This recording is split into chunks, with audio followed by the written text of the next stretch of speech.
5 years ago, in the speech I mentioned, I suggested that we focus on a new Manhattan Project for U.S. clean energy independence, or maybe it would be better accurately described as mini Manhattan projects for clean energy independence. And today, I want to suggest that we focus on 4 grand principles for the next 5 years and end our obsession with taxpayer subsidies and strategies for expensive energy, and instead focus on doubling government research and allowing marketplace solutions to create an abundance of cheap, clean, reliable energy.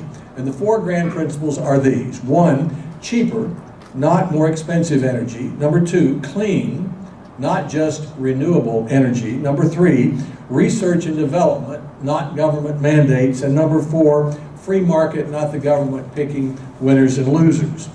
Now, the 7 challenges that I announced 5 years ago were really borrowed from the U.S. National Academy of Engineering, and they included plug-in electric vehicles, capturing and using carbon, solar, managing nuclear waste, cellulosic biofuels, green buildings, energy from fusion.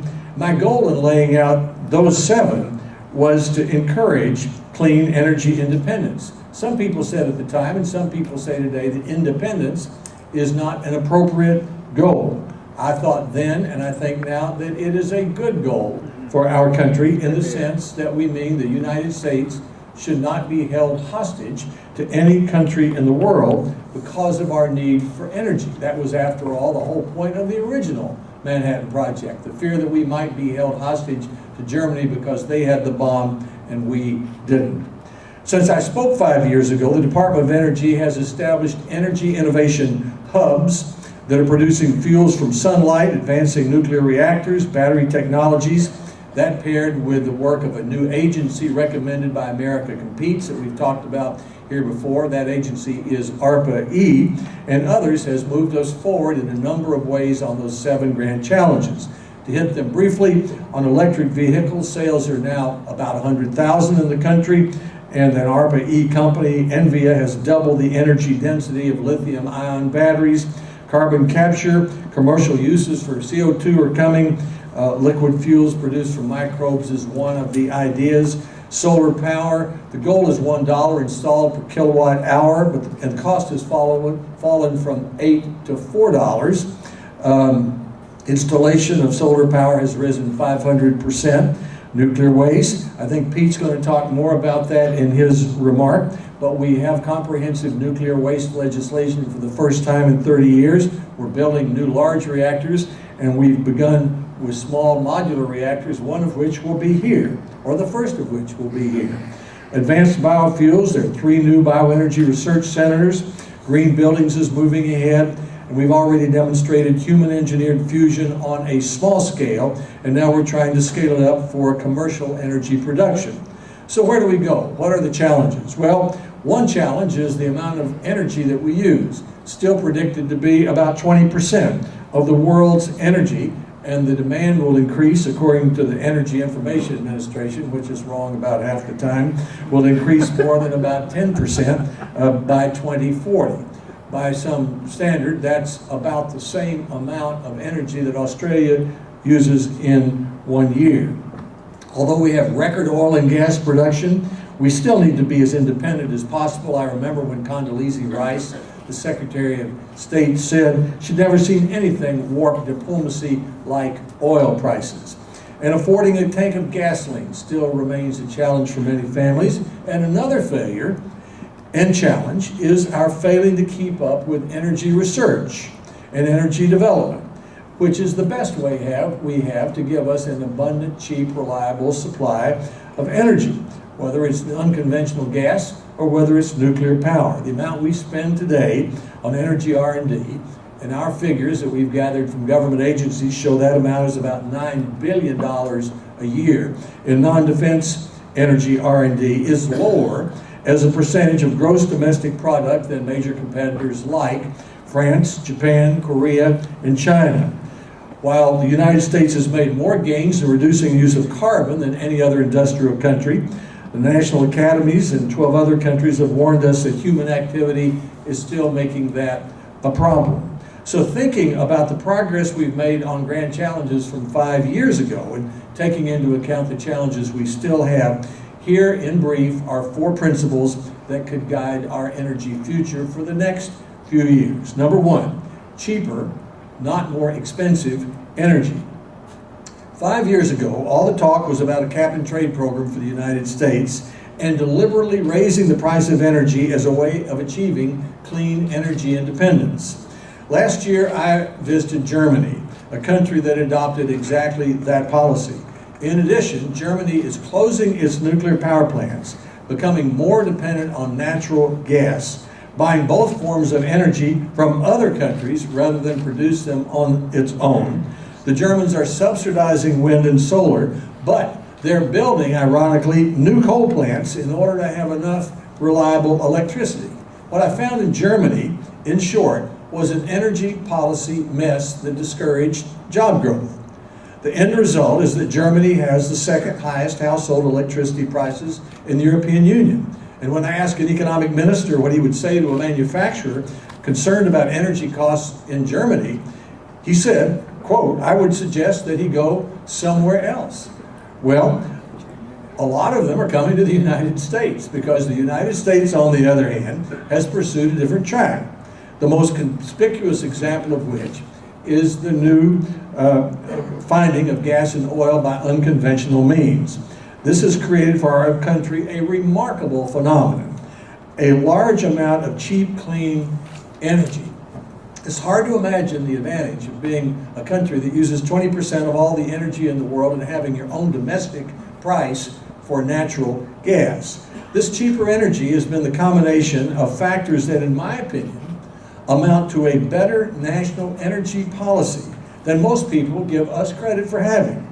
The first element is the entrepreneurial spirit of America and the large amount of private property ownership set in a huge private market. Another is access to capital, and a third is the indispensable element, government-sponsored research. Take the natural gas boom as an example. In the past, it was uneconomical to develop the so-called unconventional gas. Government-sponsored research enabled it and demonstrated how it could be done. A federal tax credit that expired in '92 encouraged new sources of private capital. Now, natural gas will be a big part of whatever we do in at least the near future, which leads me to my second principle. Clean, not just renewable energy. Too often, at least in the debates in the United States Senate, we define our energy goals in terms of renewable energy when we should make the goal clean energy. There are a number of states that have a renewable energy mandate defined to include, or mainly, wind and solar power. The U.S. Congress is regularly asked to pass a narrowly defined renewable energy mandate for the same purpose. It's true that these energy sources emit no air pollution, and these mandates say that a certain amount of electricity generated within a state must come from these specific sources. But focusing, I believe, on such a narrow definition for clean energy misses the point, and it adds a cost to our electric bills. Such narrow definitions also discount hydropower and nuclear power, our country's cheapest and most available sources of air pollution-free electricity. In the TVA region, for example, more than 95% of our pollution-free electricity comes from TVA's dams and 3 nuclear plants, including 6 reactors. Second, mandating renewable energy runs the risk of too much reliance on sources that only generate power now and then. There certainly is a place for these renewable technologies. Solar power, it seems to me, shows special promise, but renewable energy consumes a lot of space. It would take a row of giant wind turbines all the way from Georgia to Maine along the Appalachian Trail to generate the same amount of electricity we get out of 4 nuclear power plants. And we'd still need the nuclear power plants because the wind only blows when it wants to. Fortunately, we have plenty of rooftops on which to put solar panels. And when those panels become cheap enough and aesthetically pleasing enough, they'll probably become an increasingly important supplement to our country's huge appetite for electricity. especially because the sun shines during the peak use hours. And battery technology will help make all forms of renewable energy more useful, which brings me to my last two principles. Number 3, research and development, not government mandates. It's hard to think of an important technological advance that's occurred since World War II that has not involved at least some government-sponsored research.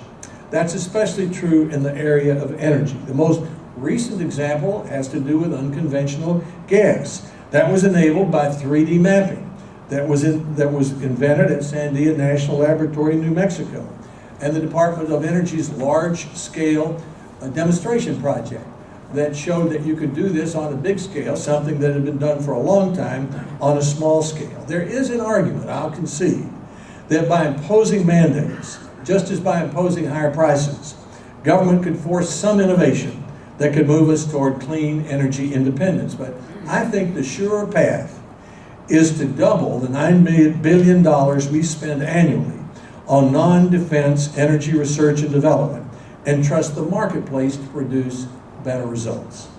In 2005, rising above the gathering storm, which I had a hand in getting started, recommended doubling energy research and development. And in 2007, Congress responded, passing the America Competes Act with overwhelming bipartisan support. We renewed that and will be working again to reauthorize that in this Congress. One small agency that is the result of America Competes is called ARPA-E. It's the descendant of DARPA in the Defense Department, from which came the internet and stealth and many other inventions. It's already showing the signs of the wisdom of this approach. ARPA-E has helped improve battery technology, and it's worked to produce liquid fuel from microbes, among other accomplishments. Seeing how free enterprise can capitalize on this brings me to my fourth and last principle. Free market, not the government picking winners and losers. We're more likely, I believe, to have abundant supplies of cheap, clean, reliable energy in the United States if we trust the marketplace. The most important role for the federal government is research. I believe a second role is limited jump-starting of new technologies. For example, unconventional gas involved government research and a limited tax credit, but it went away. The tax credit for electric cars has a limit of 200,000 vehicles per manufacturer. To encourage innovation in nuclear energy, the government provided R&D licensing support for small modular reactors, but it only lasts 5 years. And even for nuclear power plants, there's a production tax credit, but it's capped at 6,000 megawatts. All of those, I think, are justifiable in an energy policy that doubles energy research and focuses on the marketplace. On the other hand, President Reagan used to say the nearest thing to eternal life we'll ever see on this earth is a government program. And that's too often the case with energy subsidies, whether it's oil or whether it's wind. The most glaring example is the more than 20-year-old subsidy for wind power, a technology that our Energy Secretary Chu, the last one, has said has matured. It was supposed to help jumpstart wind in 1992, but we've already lost $16 billion in federal revenue from 2009 through the end of 2012, and Congress just added a one-year extension that's going to cost the taxpayers $12 billion. Now remember, we only spend $9 billion a year on all of our energy non-defense research. The wind industry's idea of a phase-out would cost tens of billions more. People talk about big oil, but the big unnecessary subsidy is big wind. And a much better place to spend our available money would be on energy research and development. I've been fascinated with the progress that our country has made on the 7 grand challenges I talked about 5 years ago, most of which came from the National Academy of Engineering.